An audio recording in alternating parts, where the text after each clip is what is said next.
আসসালামু আলাইকুম। হাইব্রিড পেঁপে চাষের কয়েকটি গুরুত্বপূর্ণ টিপস থাকছে আজকের এই ভিডিওতে। দর্শক বন্ধুরা, দেখতে পাচ্ছেন এখানে একটি হাইব্রিড পেঁপের প্রজেক্ট, মোটামুটি হচ্ছে 18% একটি প্রজেক্ট। তো এখানে সুইট লেডি জাতের হাইব্রিড পেঁপের চারা রোপণ করা হয়েছে। গাছগুলোর বয়স 3 মাসের কাছাকাছি। বাগানটি দেখলেই আসলে বোঝা যায় যে গাছগুলোর গ্রোথ যথেষ্ট ভালো এবং আহ, মোটামুটি রোগমুক্ত, সুস্থ সবল, হেলদি রয়েছে গাছগুলো।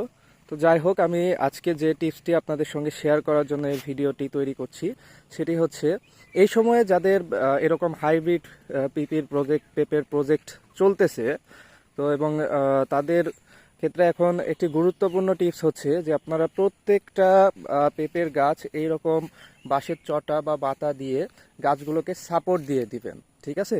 কারণ যেহেতু সামনে ঝড়ের একটা প্রবণতা আসতেছে বা ঝড়ের সিজন চলে আসতেছে, তো এরকম সাপোর্ট যদি আপনারা না দেন, তো সেক্ষেত্রে দেখা যাচ্ছে যে হালকা ঝড় বৃষ্টিতেই বা বাতাসের কারণে গাছগুলো গোড়া নড়ে যেতে পারে, বা একটু ঝড় হলে গাছগুলো কিন্তু ভেঙে যেতে পারে। সো প্রত্যেকেই চেষ্টা করবেন, যাদের হাইব্রিড পেঁপের প্রজেক্ট আছে, প্রত্যেকটা গাছগুলোকে এরকম বাঁশের চটার সাহায্যে সাপোর্ট দেওয়ার জন্য। তাহলে কি হবে, যখন ঝড় বৃষ্টি বা বাতাস হবে, গাছগুলো ভেঙে পড়ে যাওয়ার বা গোড়া নড়ে যাওয়ার কোনো সম্ভাবনা থাকবে না। অর্থাৎ এই গাছগুলোকে এক প্রকার সেফটি দেওয়ার জন্যই হচ্ছে এই বাঁশের চটাগুলো দেওয়া হয়। তো দেখতে পাচ্ছেন এখানে কিন্তু গাছগুলোতে ফুল চলে আসতেছে। প্রায় প্রতিটা গাছেই কিন্তু ফুল চলে আসছে। সো ইনশাল্লাহ আমরা নেক্সট ভিডিওতে গাছগুলোকে কি কি ধরনের পরিচর্যা করা হয়েছে এই প্রজেক্টে, ইনশাল্লাহ সেগুলো আমি শেয়ার করব।